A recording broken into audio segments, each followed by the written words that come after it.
Hello again, and welcome to Blackberry Wisdom Live, Series 1 about friends. And tonight is Session 2. We're going to be talking about being the friend that you would want to have. Thanks for those who will join us live tonight, and for those who will watch this on a replay later on tonight, tomorrow, or just whenever you watch it. I want to say thanks for those who tuned in last night and commented. I think I've learned, I told you last night that I'm learning this technology, and I've made a couple of tweaks to it. Still not got it exactly right, probably, but I'm learning. I'm learning. Thanks for those who gave me some suggestions.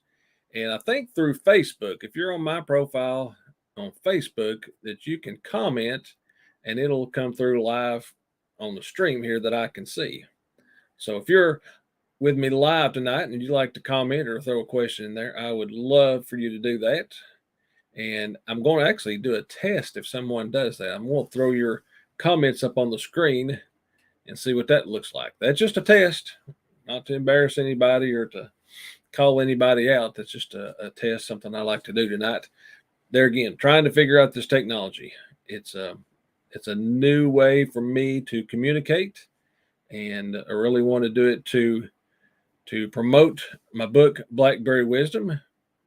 And the first person, look at there, Tracy Green. Now, I figured out that if I put this here, it'll show up. It says, "Hey, John," from Tracy Green. Thank you, Tracy. Tracy's calling in from I think, the Jefferson City area. Thank you, Tracy, for that. I don't know how to make that go away. There we go. How about that? Thank you, Tracy, for helping me with the technology tonight. That's pretty cool that I could do that. There's Gene. Mean Gene, my coffee drinking friend. Thank you, Gene, for tuning in as well. Tonight, we're going to talk about a friend that you would want to have. What kind of friend would you want to have? What kind of friends do you like to have? I guess is the better way of saying it. And we referenced, remember, Proverbs 17:17. And I'm going to read that again for you tonight. And it says, "A friend loves at all times, and a brother is born for a difficult time." Now, when we say the word love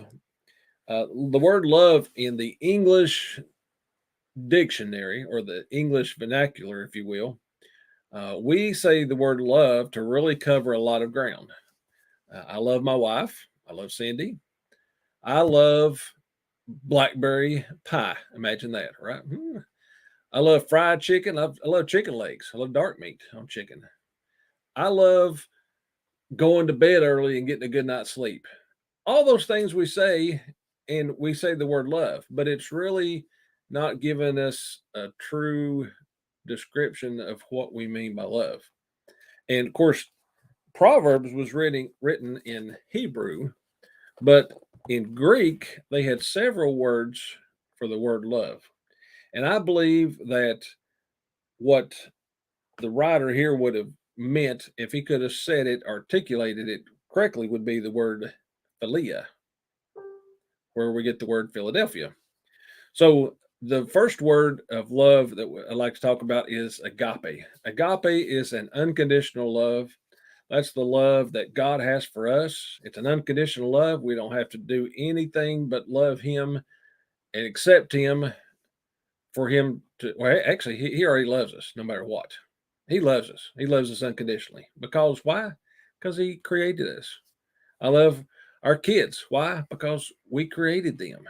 They are ours. There's nothing they can do that would take away my love for them. I love them that much. I love them unconditionally.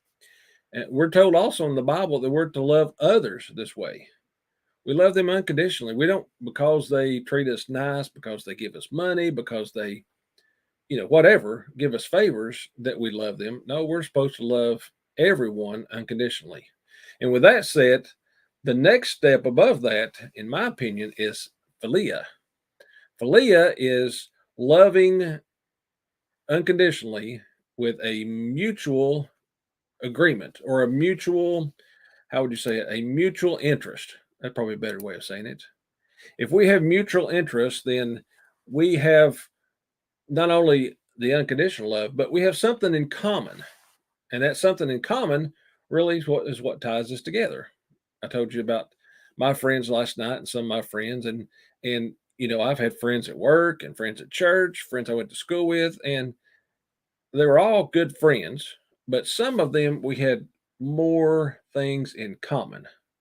And because of those things in common, those common interests, I love them more, with a philia love.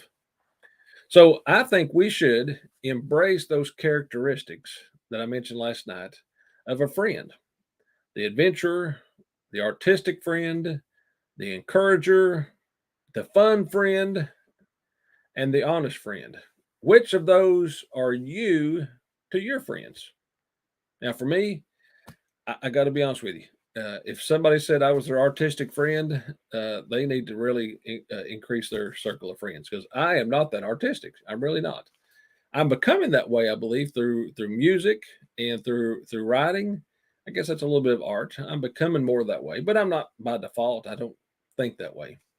But I am the adventurer, and to some friends, I am the adventurer friend. Some friends, I like to be the encourager. I love to encourage people. That's really drives me when I'm able to encourage people.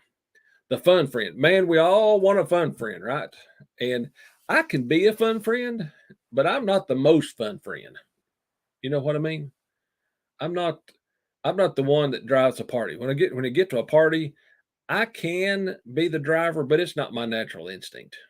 I like to be around people who are, and I'll follow them, but I'm usually not that type of fun friend. And then the lastly is the honest friend. And I will try to be honest with you, even when it hurts sometimes. And I think I have a good judge sometimes on people that they really want to hear the truth, or do they want to hear what they want to hear? And I think you may know what I'm talking about when I say that. But which are you? And it's okay to be a couple of different character, have these different characteristics for different friends. For different friends, you may be the adventurer, and some friends you may be the encourager. But embrace that characteristic that you have. It's good for us to be different. It's good for us to be unique, and it's good for us to love just a few people. Just a few people in our life will we have this philia love for. So I want to encourage you to do that. And here's the other thing: when I think about all these stuff with friends, I've got friends that I've been friends with life, and I think sometimes, you know what? They don't call me. They don't pick up the phone and call me. Well, I'm not going to call them back. Well, I don't know if that's the best answer. Do you? If you're thinking of somebody and the Lord lays it on your heart, or you come across something that reminds you of them, call them. You don't have to wait for. It's not this. Well, I called them. It's time for them to call me. Well, I called them last, so they need to be the next one to call me. Man, I tell you, friendships friendships are very valuable. Sometimes you won't get that opportunity to call that friend back. So I challenge you tonight to call that friend. Be the friend. Be the friend that you hope that other friend is to you. And I guarantee you something. You'll be a good friend, and you'll have a great friendship. Okay. That's enough about friends for tonight. Thank you for tuning in tonight. Thank you for the comments. I always appreciate the feedback, good, bad, or indifferent. I learn from all of it. It doesn't hurt my feelings at all. I like to learn from these experiences, and what you bring to the table and what you share is important to me, and I'd love to hear from you. So thank you for watching this episode of Blackberry Wisdom, and blessing to you as you navigate the seasons of life.